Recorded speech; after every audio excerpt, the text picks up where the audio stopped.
Nē,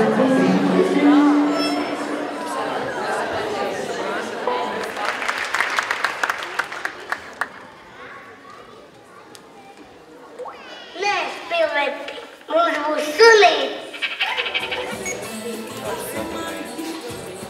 Tas arī jau ir palīdzi.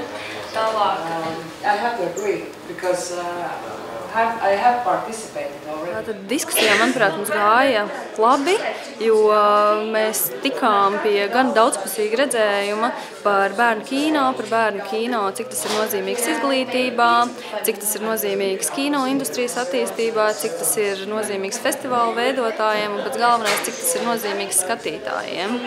You have to educate your audience. You have to learn them to see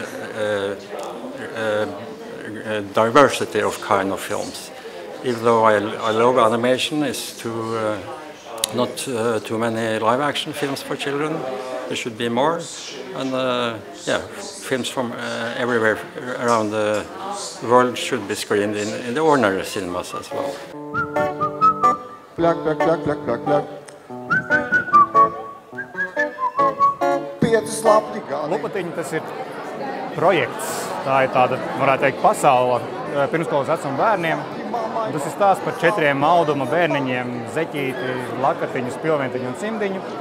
Un viņi, kā visi bērni, izzina pasauli. Un viņiem palīdz kaķis. Lupatiņu stāsts ir par to, kā bērni spēlēdamies paši saprot, kas viņi tādi ir. Un būtībā tas stāsts ir radies spēlējoties. Ieraugot to, ka dažādi priekšmeti bērniem ir pat interesantāki nekā tādas lēles, to pērk veikalā. Un viņi var izdomāt viņiem raksturus un uzvedību atkarībā no tā, kādi šie priekšmeti izskatās. Ka bērnu un pieaugušo pasauli nav apdalīti, ka mēs kopā dzīvojam ar saviem bērniem. Un skatoties Lupatiņu filmas kopā ar bērniem, es domāju, ka tā arī ir tāda forša kopdzīves forma. Neapdalot bērnus no pieaugušajiem. Man kā tādam animācijas veidotājam bija ļoti liela prakse veidot tieši bērnišķīgas kustības. Tur viss tēli kustās bērnišķīgi, katrs kustās savādāk. Tā kā nokļūt tādā bērnu pasaulē, atgriezties bērnībā un no jauna piedzīvot visu izspēlēt. Tas, ko jūs redzat, tas arī tas ir. Vēstījums ir precīzi ietverts skaņās, gaismās, krāsās, tēlos, vārdos, zilbēs, nesaprotamajās skaņās. Tas kopums nav izstāstāms, tas ir tikai sajūtams. Nāc pie joku ārsta, iedzer smieklu tēju, nāc uz joku ārsta tēju.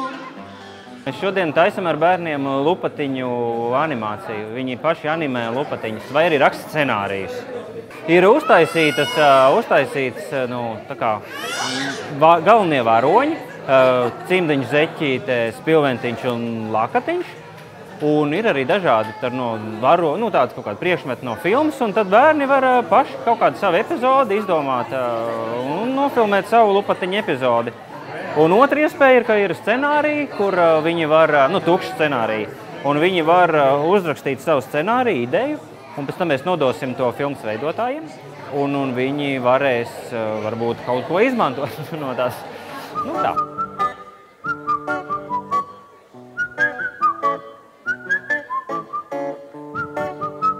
Plak, plak, plak, plak.